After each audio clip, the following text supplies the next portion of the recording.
Hello lovely friends, we're back again to talk about, this time, white musks, or at least musks that I would describe as cold or cool. So although a lot of these, they don't actually necessarily list white musk as the musk. Some of them have loads of different musks, some of them just say musk. But they're all perfumes that I consider to be quite cool compared to the ones that I talked about last time, which I find warm. So I think the best way for me to kind of describe how I feel about these is that I feel that they're both the warm musks in my collection and these cool musks have something about them that I find kind of cozy and comforting. But it's the difference between the warm musks being like a fluffy winter blanket and the cool musks being more like crisp cotton sheets, if that makes sense. So, I mean, you might notice, to be honest, that the warm musks, a lot of them come in brown bottles, or they're like a golden coloured liquid, or like a, you know, they've got that kind of warm tone to the colour of the bottles or the liquid inside. And these, you sort of know what kind of thing you're going to get because a lot of them are white or clear or blue. So they're kind of giving you a bit of a message that these are not necessarily going to be the warmest of things. Now, I'm going to start with the only musk in my collection that is actually just called white musk, because as a rule I find just plain white musk a little bit shampooey and I tend not to get on very well with them, so most have been decluttered. The only thing that has survived is the Alyssa Ashley white musk oil. Now this is pretty rare, it's quite hard to find this actual white musk oil. I got this because I got a little a pack, like a special pack that had the perfume and the oil, and I ended up just decluttering the perfume because I just can't really get on with it. But this is a pure, sweet, clean white musk. I don't get on with the white musk from the Body Shop. I'm not really sure why, it just has never inspired me. But this one I think is really pretty and easy to wear. I did find the spray more shampooey than the oil and not quite as sweet, and that's why I kept this one. So I'm just going to have a little sniff. Sorry, it's so hard to see because it's got this white sticker on the back that rather reflects. But so on my skin, this has quite a lot of similarities with the thing I'm going to talk about next.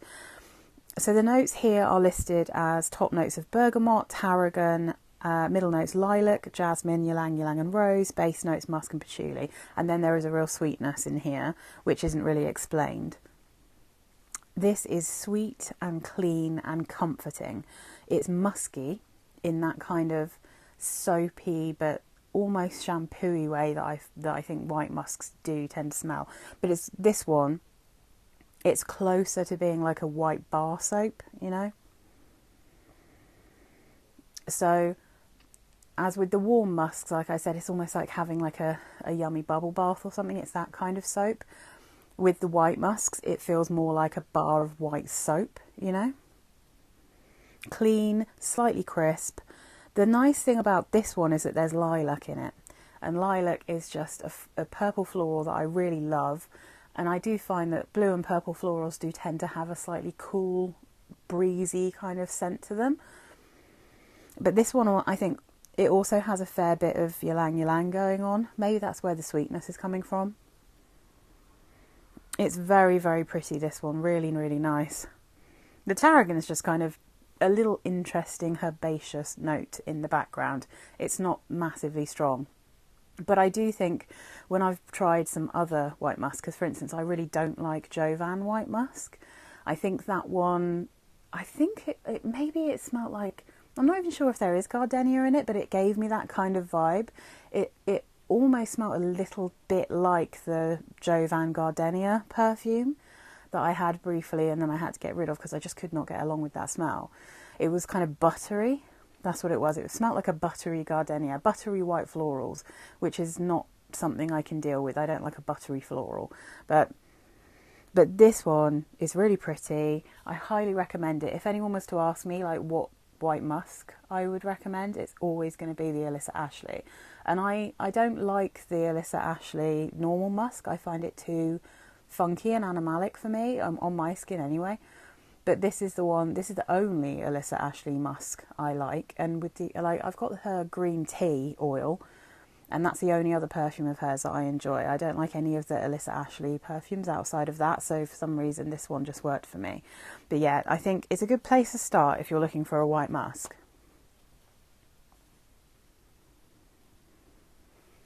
Next up, we have the perfume that inspired this, well, all of the musk videos I'm about to do, because I was just thinking about musks just generally. And this is unusual in my collection because this is a Chanel, and I don't really normally buy expensive perfumes, and this is the only Chanel I have ever owned.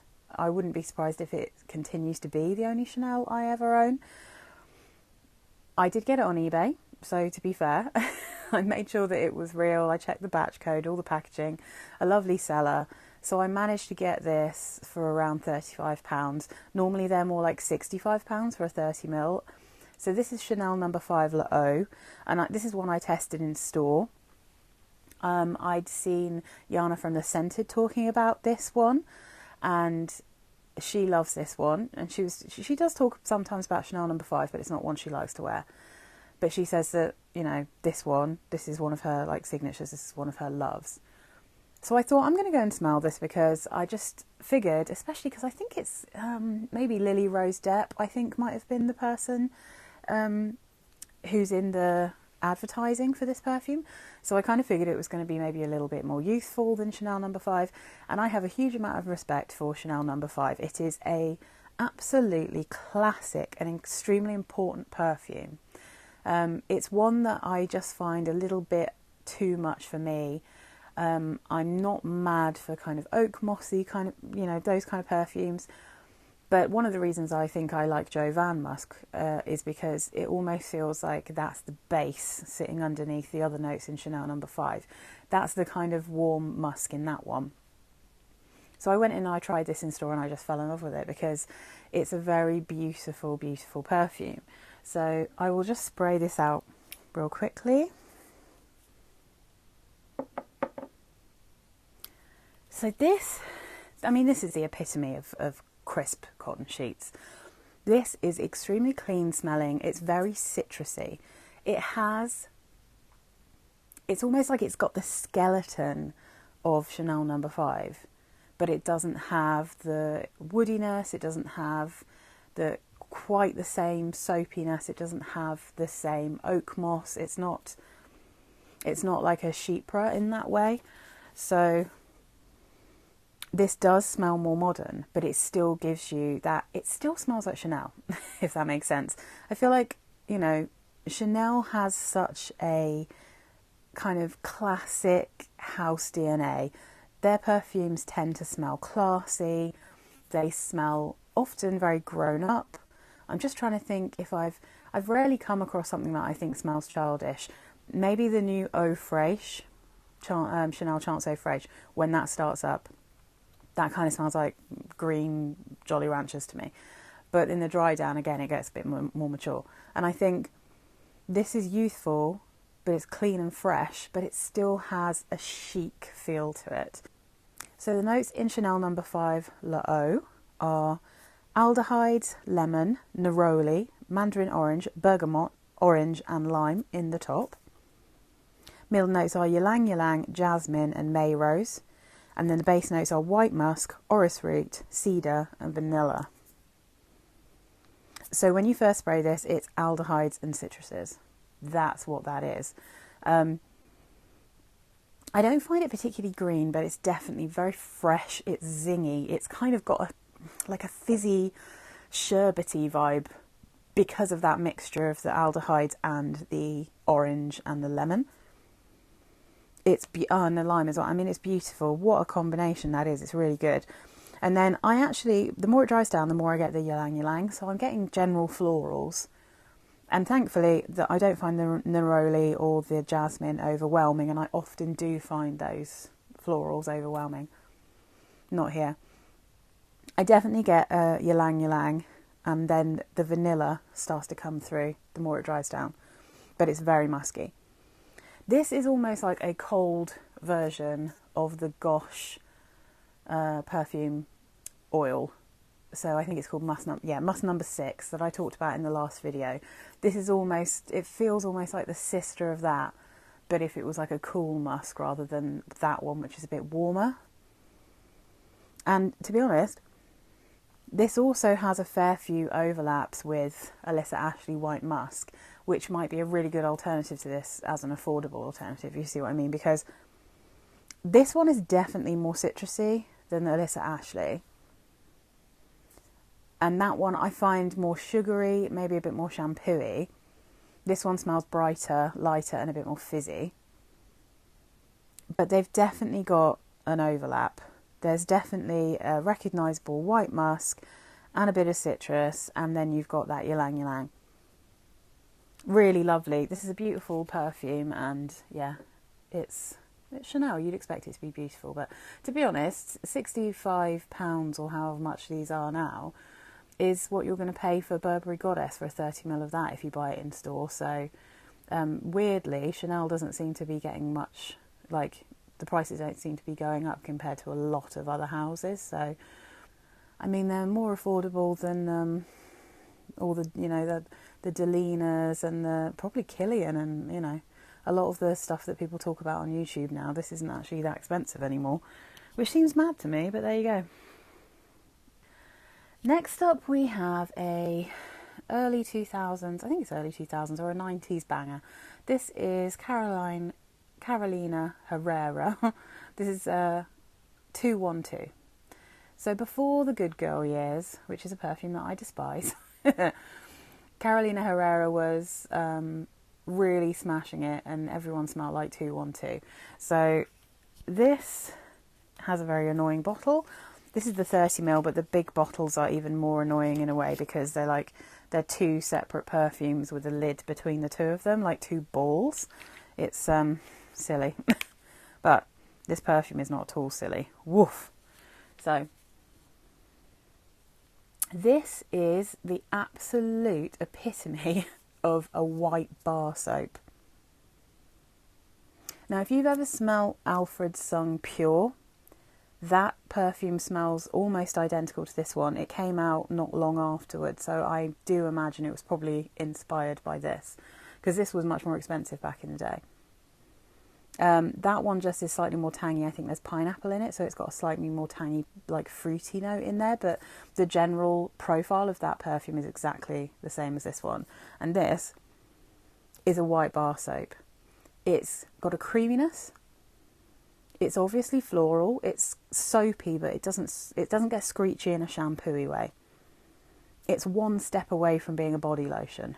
It's as far towards smelling like a body lotion as I personally can manage. If I put this down, come on, just don't go down the back of my drawers.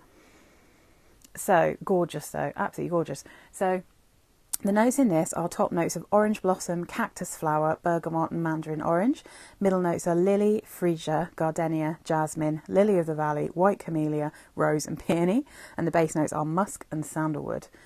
It really is, if you've been looking for a white bar soap kind of smell, this is your girl.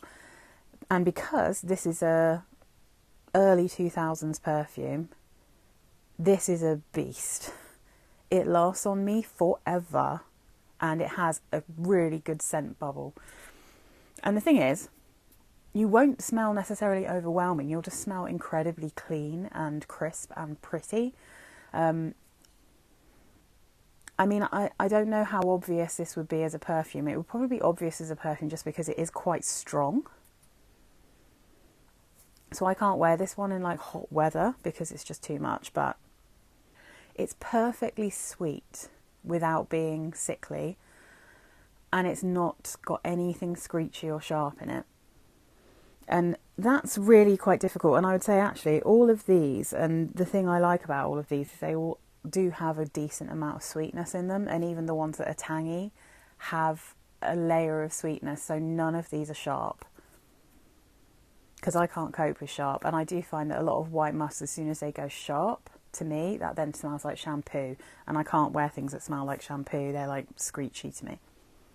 This is fabulous. Highly recommend it.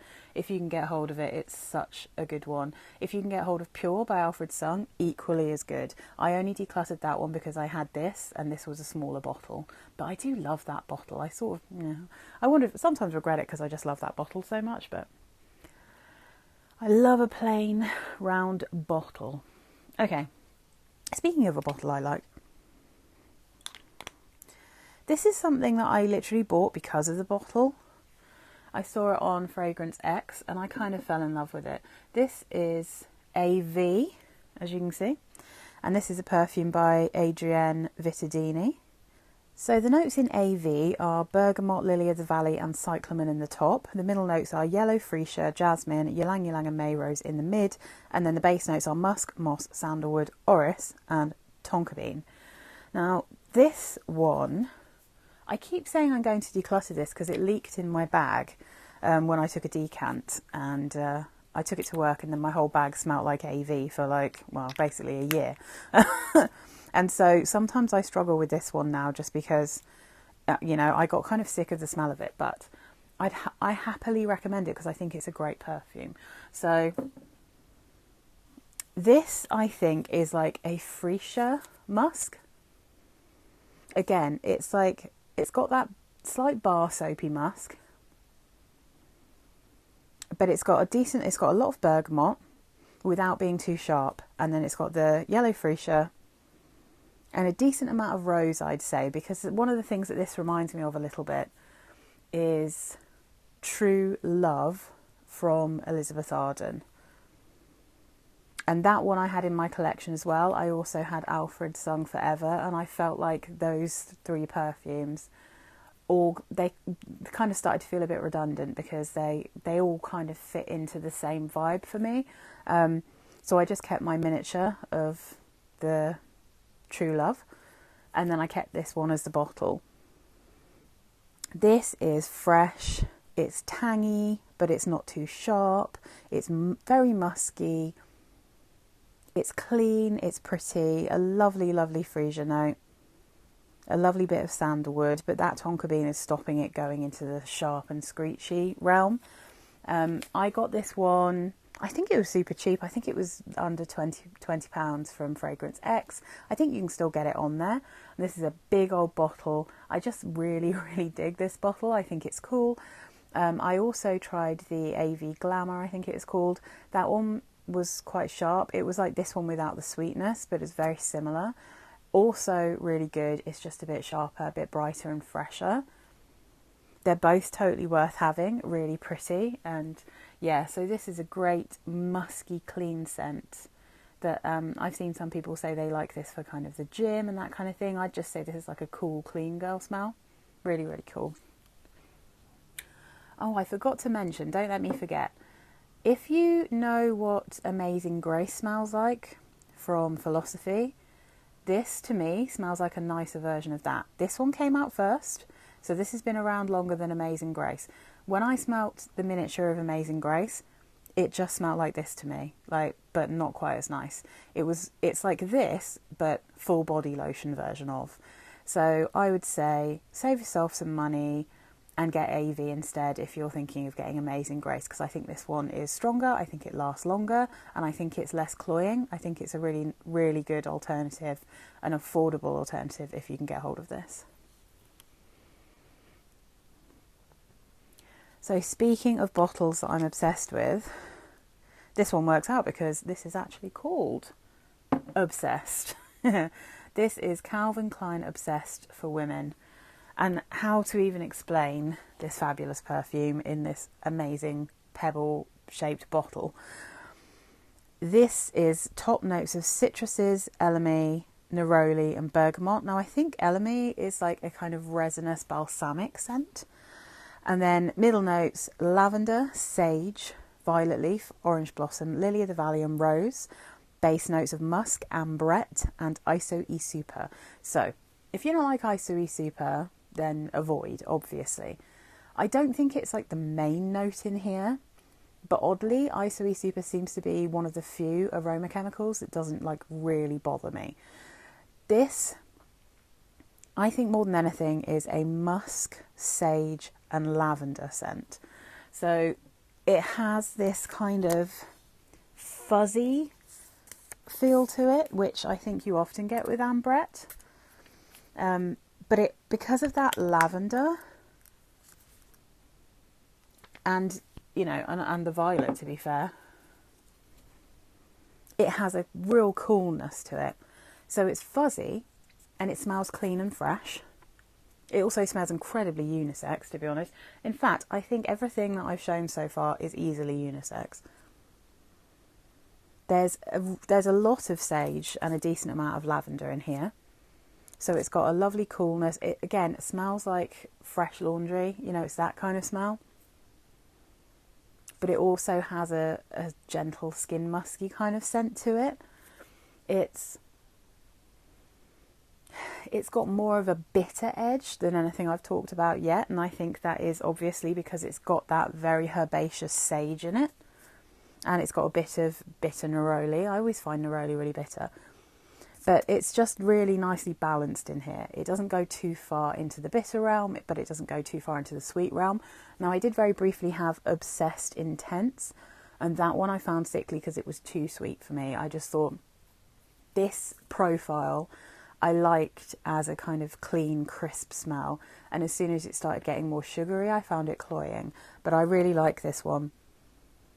It's a really good reach. Occasionally I have worn this like first thing in the morning when I've woken up, or like when I've just been snuggling with my husband in, you know, sitting in the sunshine, but on like a cool day. This is that kind of vibe. Really, really pretty. Highly recommend that. And again, you can get this pretty cheap. I think this one probably cost me about £20. And I think this is 100ml. Yeah, this is 100ml. So I got this for pretty cheap. So if you see this and you don't mind Isoe Super, it's definitely worth a try. But like I said, this so far, although I think they're all quite unisex, this is probably the least feminine of all of them. It doesn't smell masculine, it just doesn't smell either way, if you see what I mean. It's a truly unisex smell. It's kind of crazy that this is for women. I think they've got a male version, but this totally could have been unisex, you know.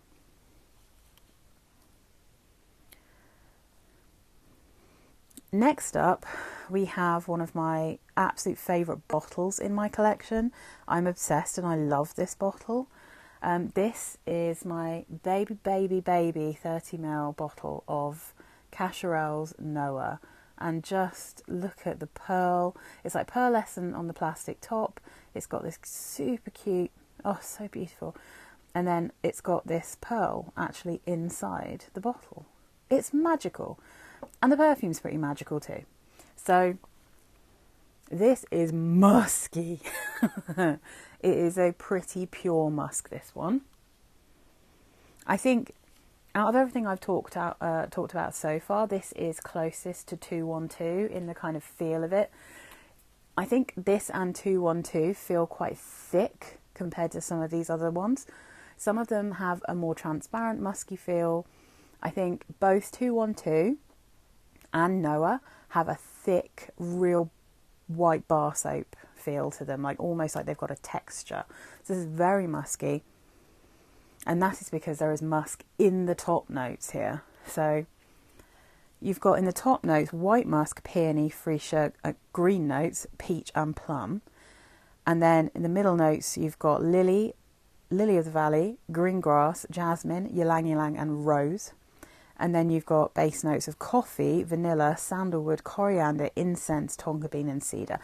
Again, this is a late 90s or early 2000s absolute monster. This is another one that is surprisingly strong on me and lasts forever on me. It creates a great scent bubble, and it's another one you can get for a really bargainous price. So with this, when I first spray it, I'm always like, oh, I thought I loved this, but I don't know if I love it.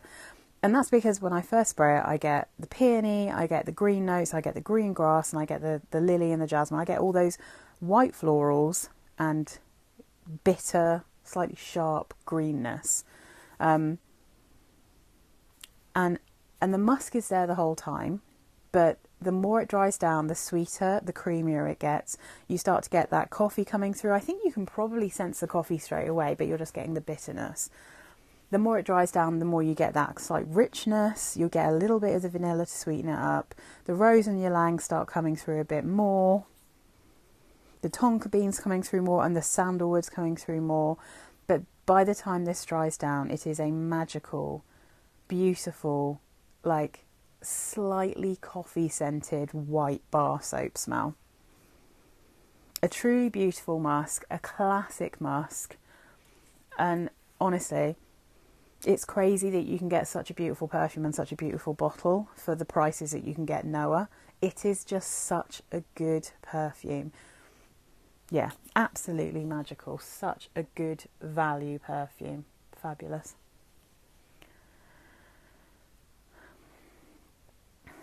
Speaking of good value, I mean, this is my favourite of all of them. I'm just going to spray it out now because this is this is like my top 5 for life now. I got this very early on when I'd got my channel. It was just so cheap. I wanted to try it and it was just so full of musk. And I don't know that I've ever smelled anything that I have loved so deeply, so quickly as when I got this. This is, I have to raise it up, Katy Perry's Indi. Now, I know not everyone gets on with this, but I absolutely love, treasure and adore this perfume. It's so strange because I think there are 2 groups of people in the world. There are people who smell this as a woody musk, and there are others who smell it as a coconut musk. And I'm one of the coconut musk people. So this to me smells like a stunning, cold musk and coconut cream. Which honestly, and it actually smells like coconut cream taken out of the fridge. That's how cold this smells to me. So in warm weather, I have an equivalent of this, which is kind of like the sister, I feel. So in cold weather, I wear Sarah Jessica Parker's Stash Unspoken. That is a sandalwood bomb with loads of tonka bean and some honeysuckle, right? And it has the same feel as this, but like warm.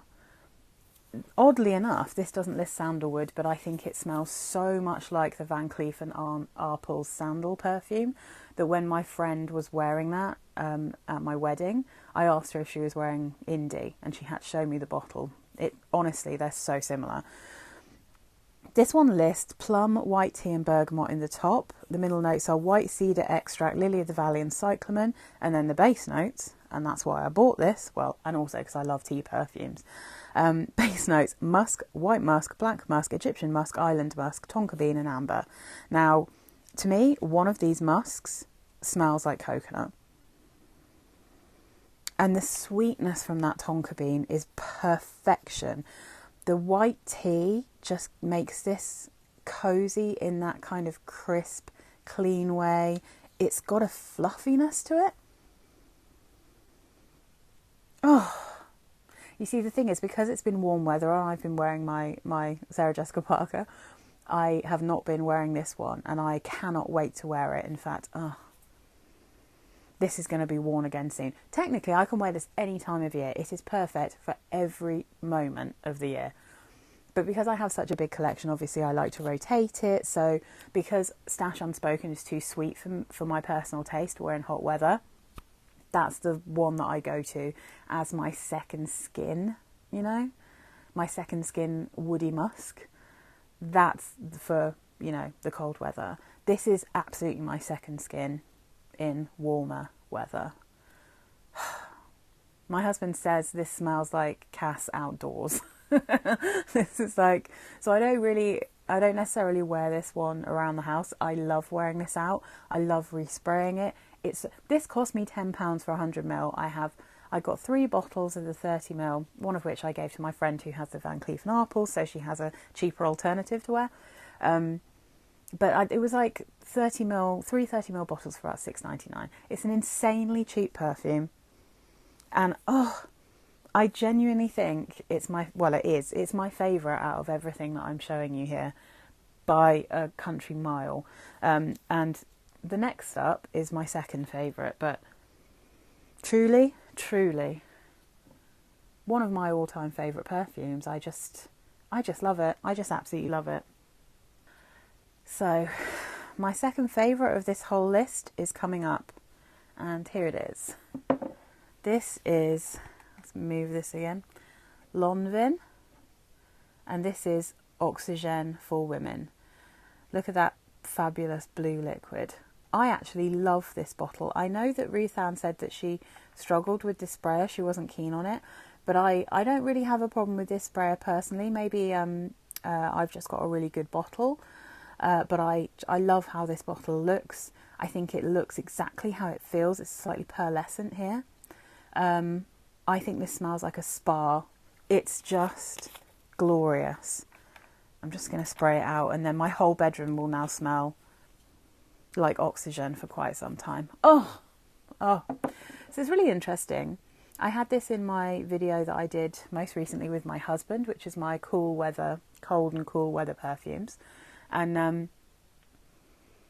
he thought this smelled green. He said that he thought it had a citrusy smell to it. He thought it smelled like limes, I think he said.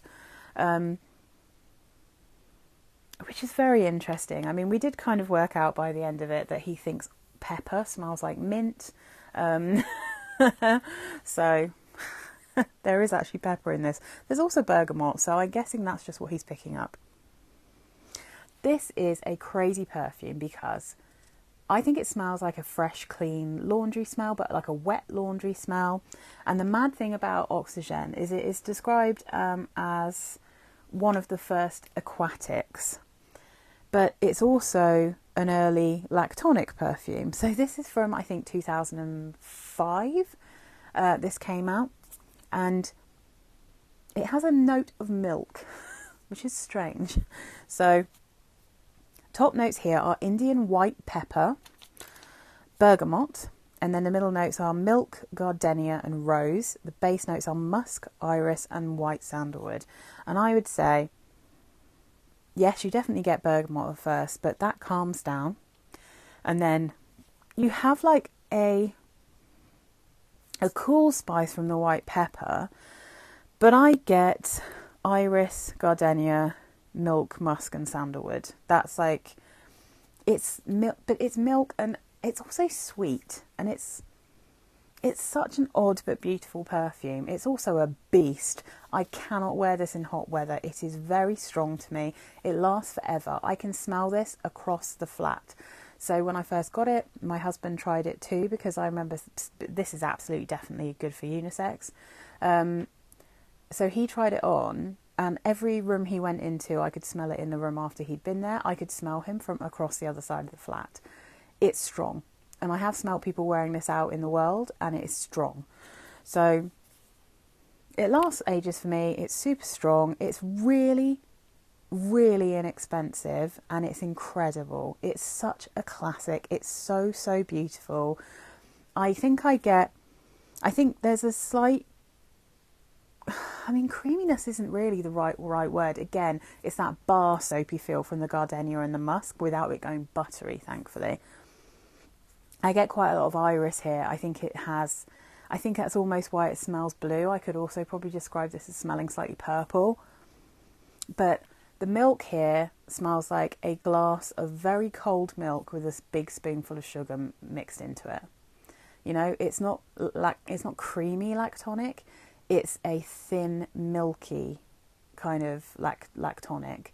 But then what I describe as creaminess is more of a creamy soapiness. Again, not shampooey.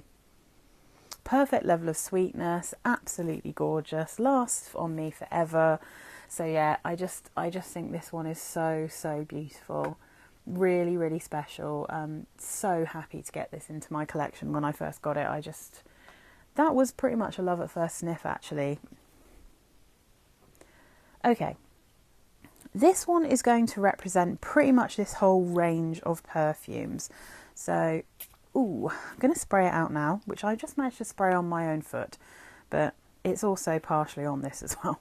So I have a couple of these perfumes and I have a couple of samples of some of the others. In fact, no, I've got three of this range, and I've had more than that, and I've got some samples. So, but this is the one I'm going to go for here. However, definitely it could be the original White Tea by Elizabeth Arden. It could be the other one I have, which is the Ginger Lily. Even to a certain extent, the Vanilla Orchid that I have, which definitely is a bit more of a pink smelling, girly, sweet perfume. They are very musky, and they are a cool musk. So I absolutely love and adore and obsessed with the original Green Tea. That's one of my all-time classic favourites. It was a signature scent of mine way back in the day. I've had that since it came out. You know, I've had gaps in between, but it always comes back. That one is a fresh spa-like scent. This one, this is like a clean, crisp shirt kind of smell. This is a fancy lady having her friends over to her big house next to the seaside for a coffee morning in slacks and a clean, crisp shirt. That's what the White Tea range smells like to me. And in fact, I'm pretty sure they've got Reese Witherspoon. I think they have Reese Witherspoon as the face of White Tea, and that's exactly what I mean. She looks like a cool mum kind of, you know, vibe. That's what I get. But this particular one actually reminds me a little bit of my gran, because this smells like clean laundry and a bit of rose, and that's how I remember her smelling. So she wouldn't have ever worn this, but I have a feeling she used products that smelled like rose, but she always smelled like clean laundry as well.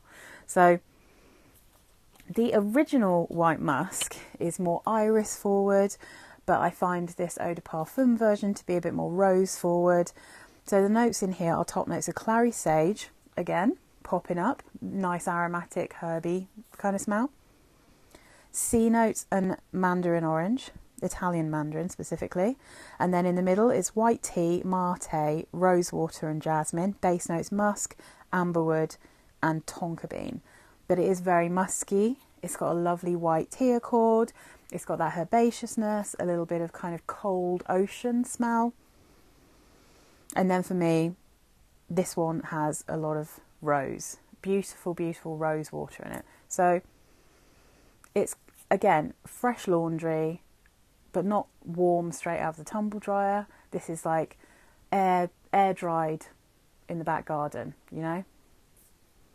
Gorgeous.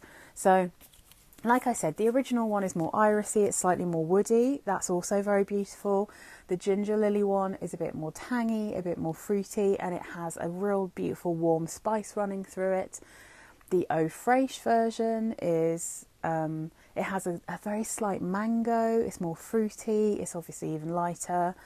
And I'm not too keen on, the only ones I don't really like are the Wild Rose and the mandarin one's okay. I think there's ambroxan in that, so I don't get on with it. But generally speaking, the White Tea range are pretty musky. They're cool, clean, crisp musks. Beautiful. I think any of them are worth having, to be honest. Really, really pretty. Not the best at longevity, and they are definitely skin scents. So if you want something more beastly, then obviously go for Noa or Oxygen, one of the old classics, or 212. But if you like a nice skin scent, these are absolutely gorgeous, and again, super affordable. So I'm going to end with one that's super random, and I had to get this shipped over from Europe from a website called My Origins. I'm not entirely sure all the places they ship, but I got it for a decent, I think it was only about £30, which is not bad. So this is called Mon Petite from Lolita Lempicka. This is the eau de toilette version. The original version, which you can also still get, is an alcohol-free version. So I got a little sample of the non-alcohol version that's supposed to be for actual babies, and I thought the scent was just super pretty. And then I noticed that they had an eau de toilette version that's supposed to be for older children, that has obviously a little bit of alcohol but not loads, because it's still an eau de toilette formulation. And so I ordered it. They both smell pretty much exactly the same. This one's just slightly stronger, but still very light wearing. So this is musky. And again, this is kind of straddling the line between a body lotion kind of musky smell and a bar soap musky smell. It's really pretty. It has a nice level of sweetness. It's very light wearing, not overpowering. So the notes in Mon Petite Eau de Toilette are anise, I should say, marshmallow in the top. Middle notes are freesia, orange blossom and linden blossom. So that's like lime blossom. The base notes are white musk and confetti, as in like sugared almonds. This to me smells like a wedding. So if you can imagine you're sitting out at a table and you're nibbling on sugared almonds with loads of floral bouquets everywhere, and they're all got that linden blossom, you know, they sometimes pepper it in between the flowers. So in between the freesia and the orange blossom flowers, you've got this linden blossom sprinkled throughout, and the breeze is catching it and blowing it towards you. That's what I think this smells like. It's light, it's airy, it's sweet, it's really innocent smelling, which makes sense, but it's very musky. It smells like, I guess they were kind of going for a sweet baby skin kind of thing. I think this is a bit floral, but it does have the kind of musk that you might kind of imagine if you're sniffing a baby's head kind of thing, but it has a coolness to it. It really, really does smell like sweet flowers and candy caught on the breeze, you know? Really, really pretty. And another one that's got a great bottle. It's got a good spray. And yeah, it's a bit of a random one, not the easiest to find. And again, very light. If you like strong perfumes, this is not for you. But if you were to get out of the shower or the bath in the evening and just spray this on, perfect for bedtime, perfect for just feeling kind of clean and sweet, but also kind of fresh. That's me done. Thanks very much for watching. Please do subscribe if you like my videos, and let me know down below if you've got any of these or if you've tried them. Let me know what your favourite kind of cold, white, musky kind of perfumes are, and I will see you guys for the next one, which I think will be my floral musks.